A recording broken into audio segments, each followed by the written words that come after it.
Kia ora, good morning, church whānau. It is wonderful to be with you this morning. We are in a brand new series today, and I want to welcome all those watching online as well. It's great to have you all here. And the series that we are doing is Questions Jesus Asked. And here is the first question we're going to look at today. Jesus asked this question, why are you so afraid? We're going to look at that pretty well-known story from Mark chapter 4, where Jesus is in the boat, and the disciples think they're going to sink, and Jesus calms the storm. And that's the question that Jesus asks in this wonderful story. But let me set it up before we read the text together as a church. I remember when I was maybe late teens, and my parents would take me to see old people, like great aunts and great aunts and all these people. And I used to sit and listen and think, gosh, old people are anxious. Because you'd hear them talk and they'd be talking about things that have gone wrong or possibly go wrong. And you'd think to yourself, my goodness, old people worry a lot.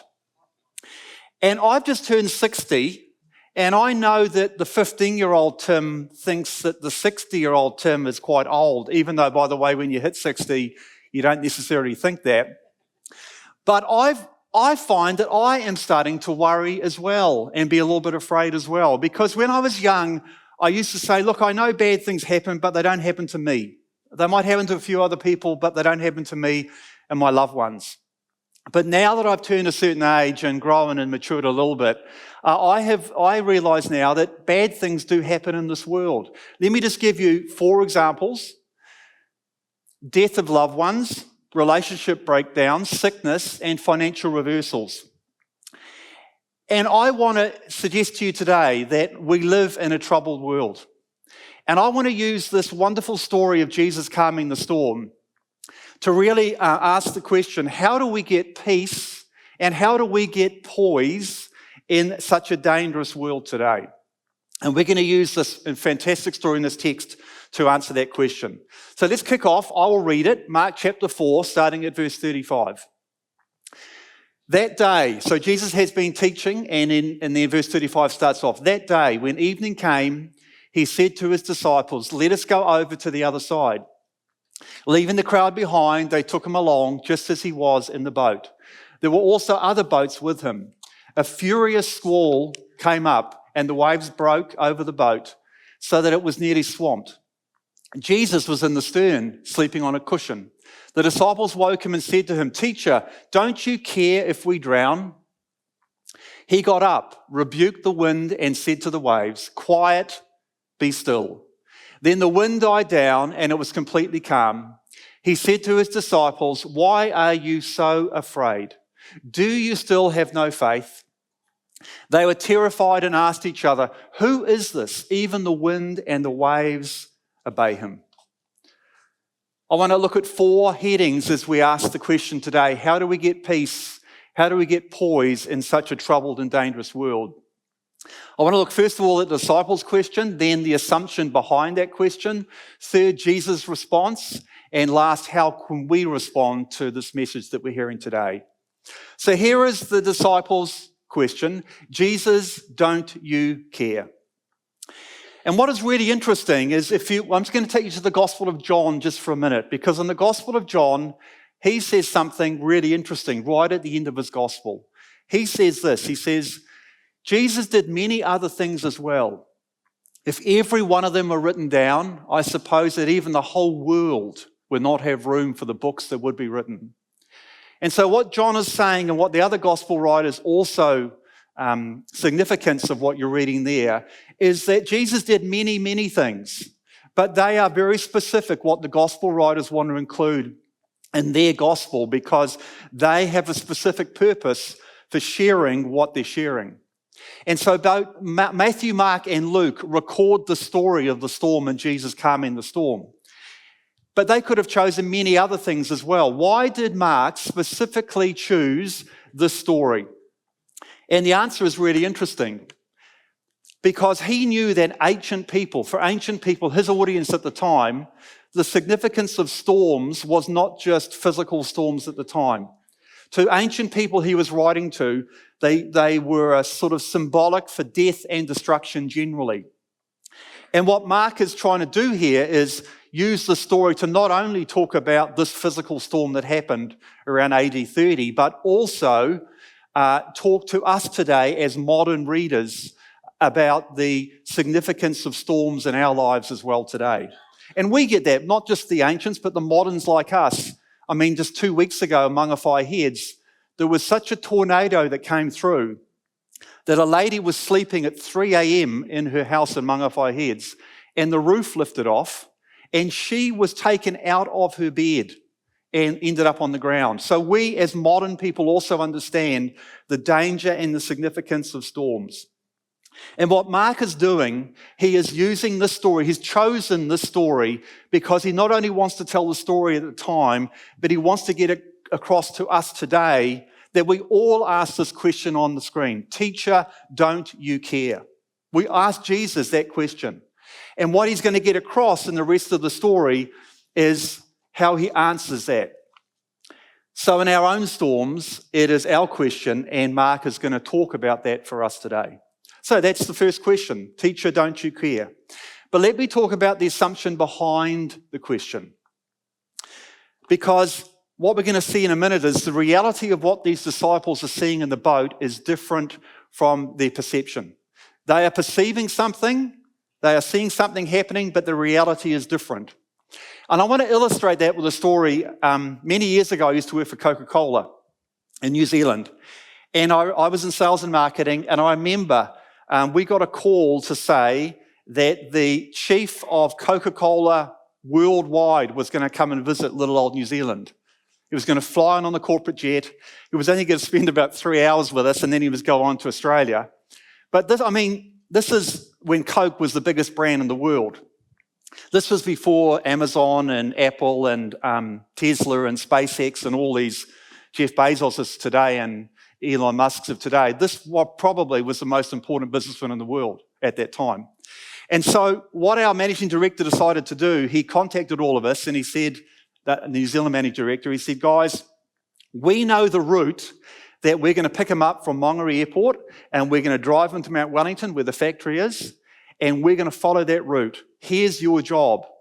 6 months out, I want you to go along that route and I want you to paint the town Coke red. And what he was saying was, any outlet that doesn't have Coke signage, I want you to pay for signage to put Coke up. So Pepsi signs were removed, tobacco signs in those days were removed, milk signs, Anchor Milk was removed, all the big signs up in those days. And we went through months and months out, just in that road. If there had been a detour, we could have been in trouble, but there wasn't. And we went through and we painted the town Coke red. On the day, we pick him up from the airport. He drives through, sees Coke everywhere, turns up at the factory. But the thing we hadn't quite got right was that we wanted to paint the factory, but we got behind in that schedule. And as he walked to the factory, the paint was still wet. And there was a sign up that said, don't touch the paint.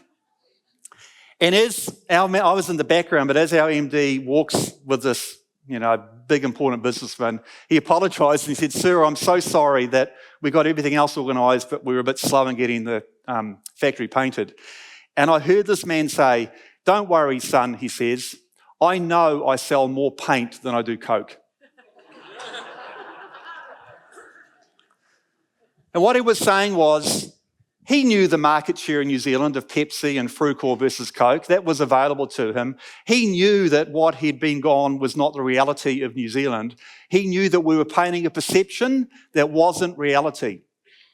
And what is going on here with the assumption behind the question when the disciples say, don't you care? They are perceiving something which is different in reality. That is what they're saying. And not just them. Back in this book of Psalms, we see the same thing. In Psalm 44, verse 23, the writer of Psalm is saying, God, we are obeying you, we are listening to your covenant, and yet we still have trouble in our lives. We still have the waves falling over our boat. And it's interesting in Psalm 44, 23, this is what the psalmist writes. Awake, Lord, why do you sleep? Rouse yourself. Do not reject us forever. And so here is the assumption behind the psalmist. Here is the assumption behind the disciples in that question. This is their assumption. If we trust in God, nothing bad will happen to us. Plus the opposite, if bad things are happening to us, it means that we are not trusting in God. So let's pause on that, what's on your screen for a minute, because Jesus, as we're about to see, rebukes them pretty harshly, and we'll see that in the third and fourth point. He really goes to town on what they're thinking. But why is that premise, why is that assumption wrong? Well, there's two obvious places we can take you to in Scripture which will show you that that premise is wrong, what their assumption behind the question is when they're in the boat. The first one is the book of Job. And in the book of Job, Job is getting financial reversal, death of loved ones, sickness, relationship breakdown, all those things I put up on the screen before. And here he is in Job chapter 1, verse 18. And he is just, there's already a messenger there telling them bad news. And then this happens in verse 18. While this is the first messenger, was still speaking, yet another messenger came and said, your sons and daughters were feasting and drinking wine at the oldest brother's house, when suddenly a mighty wind swept in from the desert and struck the four corners of the house. It collapsed on them, and they are dead, and I am the only one who has escaped to tell you. Wow. Job is already getting smashed, and then that happens in verse 18 and 19 as well. But he's got these so-called friends, these three friends.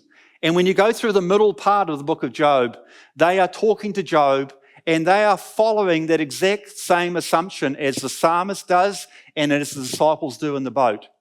If we trust in God, nothing bad will happen to us. Plus the opposite, if bad things are happening to us, it means we are not trusting God.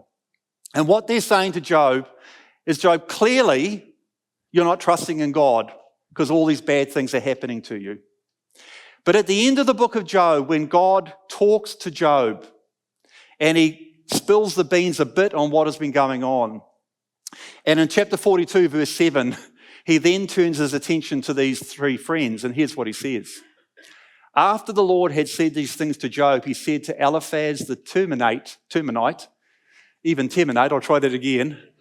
I'm angry with you and your two friends because you have not spoken the truth about me as my servant Job has. So the first example of why the assumption is wrong, that bad things can't happen to people who are trusting, is the book of Job. But the second one is Satan wants us to think that as well. Satan wants us to think that if we are trying to trust God and bad things still happen, we can't rely on God. And he does that in such a shrewd way as we look at, again, the assumption behind the question. He does it in Matthew's gospel. And he tempts Jesus. And what's really interesting, Satan knows the Bible, but only once does he actually quote the Bible that we have in the New Testament. And he does it here, and he does it to try and tempt Jesus in exactly the same issue, that Jesus, if you trust in God, nothing bad will happen to you. And look what he says to him in Matthew 4, verses 5 and 6. Here's Satan talking to Jesus. Then the devil took him to the holy city and had him stand on the highest point of the temple.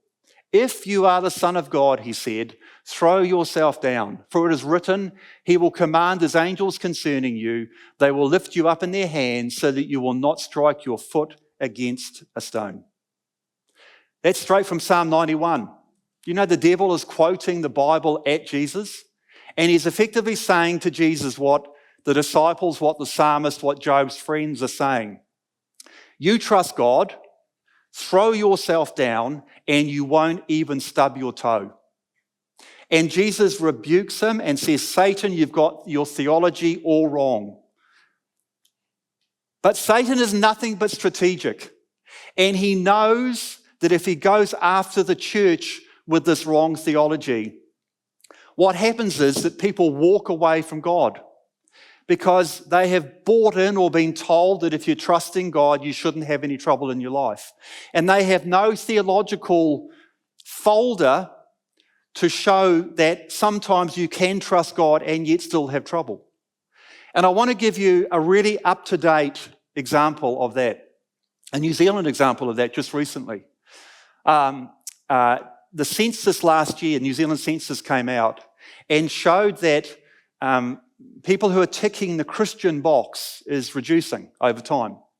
And so the New Zealand Herald got hold of this and they wrote a really excellent article called Losing Our Religion, Why God, Church and Christianity Are Fading in New Zealand.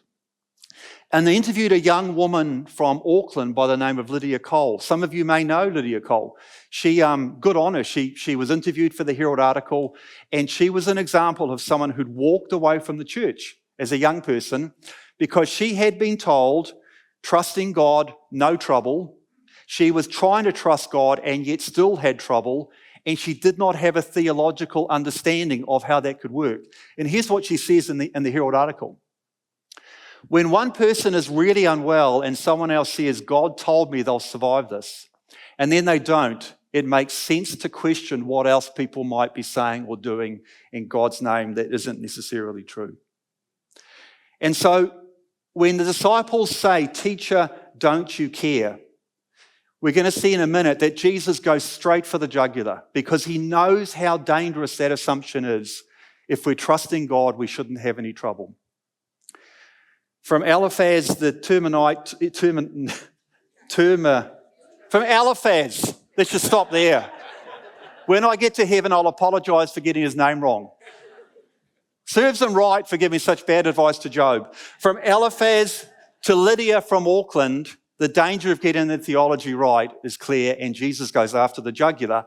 And here is his response. This is our third point. Jesus responds and he says to his disciples in verse 40, why are you so afraid? Do you still have no faith?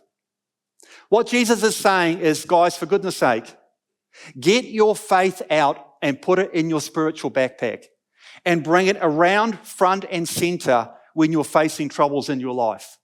And I want to give an example of that was powerful to me. When I was doing my doctorate, I got the opportunity to do a paper on C.S. Lewis. And C.S. Lewis is a bit of a hero to me. I've read most of his books. Mere Christianity was a book that had a significant impact on my life. And you know, I'm doing it right now, but preachers quote C.S. Lewis even today all the time. And I had the privilege of going to Oxford to do a paper on Lewis. But before I got to go there, a mutual friend, Lewis died in 1963, the same day as JFK was assassinated. But he had a personal assistant, a man called Walter Hooper, who was his assistant for the 2 years before he died. And Walter Hooper was still alive when I was going to Oxford, and someone knew him. And this man contacted Walter Hooper on my behalf and said, Tim's coming to Oxford, would you spare him a Sunday afternoon?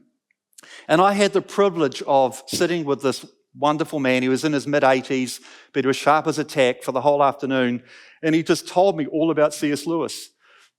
But now I'm going to show you my shallowness just for a minute. Because I said to Mr. Hooper, I said, Sir, I am starting my course tomorrow, and I happen to know that my professor hasn't even spent time with you. And I would want to ask you one key question, and then I'm going to write the quote down, and that's going to take my assignment from being a C- to an A+. See how shallow I am? Just because I can say Walter Hooper said this about C.S. Lewis. Here was a question. I said, Mr. Hooper, what was the secret behind C.S. Lewis? It's a great question. He said, Tim, he just believed the gospel to be true. And I paused, because, you know, you learn that the next person speaks loses at these minutes. And nothing happened. And I said, yes, but I need something a bit more profound. And he looked at me and he said, Tim, I can give you nothing more profound than what I just said. C.S. Lewis believed the gospel to be true. And what Jesus is saying up on your screen right now is, get the truth of the gospel out and allow yourself to see right now in the boat when the waves are crashing over you, your perception is different from reality. That is what Mark is recording Jesus' words there. So let's get our faith out for a minute. Let's look at 3 really simple examples from the Bible that shows the theology, trusting God, no trouble is wrong. The first one is the famous story of Joseph in Genesis. And in Genesis, Joseph is mollycoddled by his father Jacob. He's his favourite. He raises him poorly so that he gives him this coat, and Joseph loves to prance around in front of his brothers and show off his coat. His brothers end up, take him away, put him in a pit, gets sold to some gypsies, ends up in Egypt, gets imprisoned for something he doesn't do. But right at the end of Genesis, in the story of Joseph's life, his brothers come back because of the famine in Israel, and they come back to Egypt. And I'm sure Joseph, all through those years, was praying to God, I'm trusting you, and yet I have trouble. How does this work? But at the end, Joseph gets it, and he gets it for us as well. And he says in verse 20 of chapter 50, turning to his brothers, he says this, you intended to harm me, but God intended it for good to accomplish what is now being done, the saving of many lives. Now that's profound. God was using the troubles in Joseph's life, despite the fact Joseph trusted God, to make him a better person, but also ultimately to save the nation of Israel through feeding them during a famine. Second example, Romans 8:28. Paul is writing to the church in Rome and he says this, and we know that in all things God works for the good of those who love him, who have been called according to his purpose. Note that Paul is not saying bad things are really good things. He's not sugarcoating it. Bad things are bad things. We live in a world of sin, and this world has gone wrong, and bad things are bad things.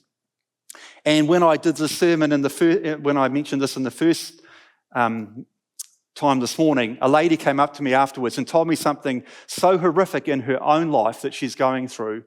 She said this verse was powerful for her. Bad things are bad things. And Paul is not saying, he's not Pollyanna, he's not saying bad things are really good things. But what he is saying is somehow in the bad things, from the vantage point of eternity when we look back, we will see that God will bring his power to bear so that even the bad things would be more glorious outcomes in our lives than if they had never happened. That is what Paul is saying in that verse.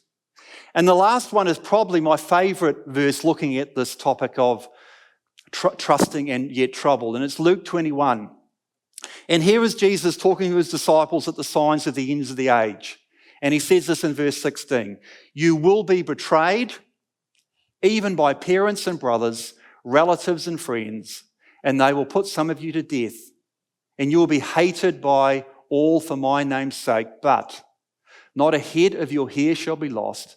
By patience you will possess your souls. That's a remarkable verse. Jesus is telling the disciples, and through his gospel telling us today, that bad things will go on in your life.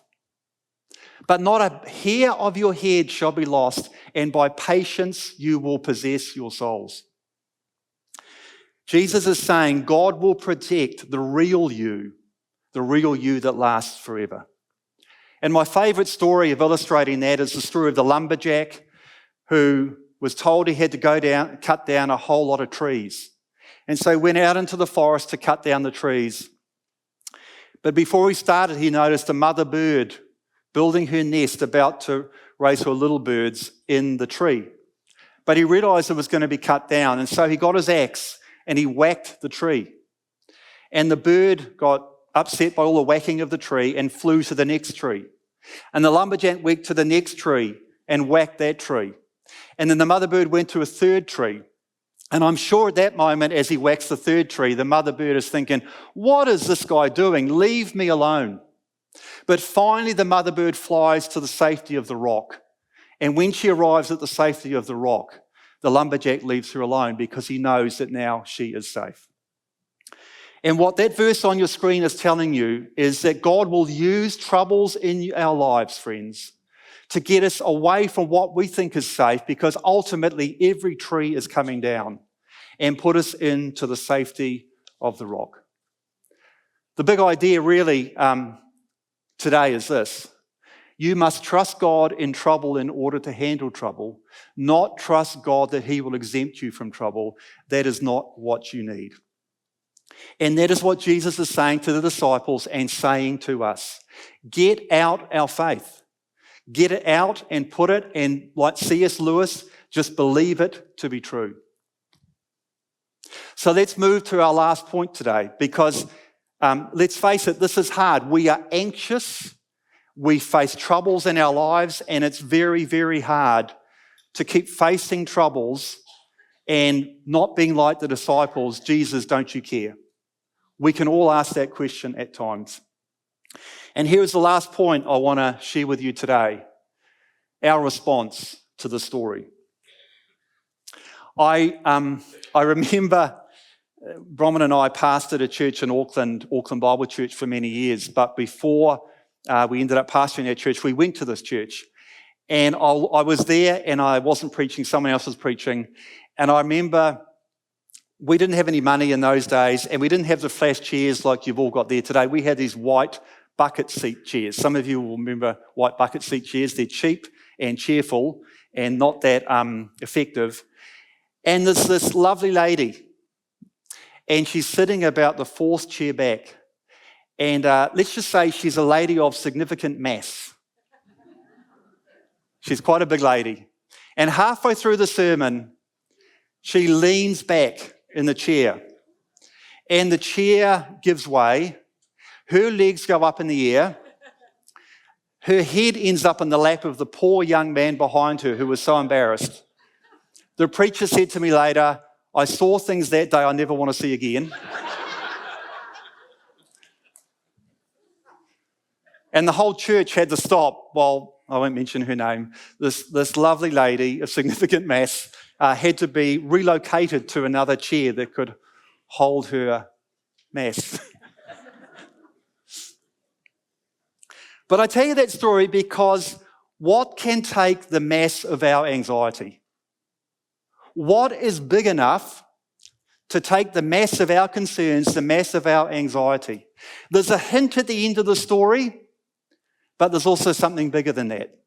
Here's the hint in the story. If you were teaching people how to pray, what we're about to see would not get an A+. The disciples do a D- prayer. They wake him up, they yell at him, Jesus, don't you care? I mean, there's no adoration, there's no confession, there's no supplication, there's no thanksgiving, there's none of that. They just shake him up and say, Jesus, don't you care? And here's what I would have done if I was Jesus. I said, right, for that, you can wait another hour. Because that is a D- prayer to the Son of God, and I am going to make you wait another hour just to think it through your attitude. But here's what he does. He got up, rebuked the wind and said to the waves, quiet, be still. Then the wind died down and it was completely calm. And what is fascinating, even there you see his love and grace. He gives an A+ response to a D- situation. But there was also ultimately something else that we can point to that the disciples at that moment couldn't point to. And that's the cross. We have the cross which they yet didn't have. And Romans 5:8 says this, but God demonstrates his love for you in this. While you were still sinners, God died for you. And friend, you can look at the cross, and here is what you can know. You could come up to me afterwards, as someone did in the first service, or a couple of people, and pour out the troubles going on in your life. And I'm going to say to you, I can't tell you exactly why God is doing that in your life. I can't tell you what it is, but I can tell you what it is not. It's not because he doesn't love you. And we can point to the cross that happened 2,000 years ago.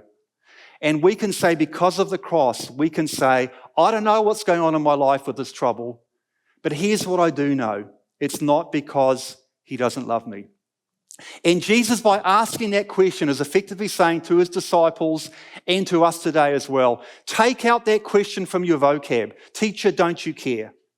Remove it, look at the cross, and know that I do care and I do love you. And in the meantime, friends, if God is small enough to be understood, then he's not big enough to be worshipped. And he may well be shaking your tree and moving you from tree to eventually the rock, because he knows eventually every tree is coming down, but you will be safe in the rock with your soul. And when you know this, you can have peace and poise in this dangerous world. John Newton, I finished with this. John Newton, the guy who wrote Amazing Grace, also wrote these wonderful words. By prayer let me wrestle, then he will perform. With Christ in my vessel, I smile at the storm. Let's pray. Father, thank you for these verses that Mark chose to put in his gospel. We all at times cry out, God, don't you care? Just like the psalmist, just like the disciples in the boat. Bring us back to the cross. Bring us back to the fact that we don't always know the answers, but we do know this. It's not because you don't love us. And you are moving us from tree to tree, because the thing that's most vital is our soul, and you are working on that, sometimes even through troubles. So help us to be so aware. Help us to keep our theology intact. Help us to realize that Satan will try and take us down by screwing up our theology. Thank you that you love us and we can rely on that love, and we do that today.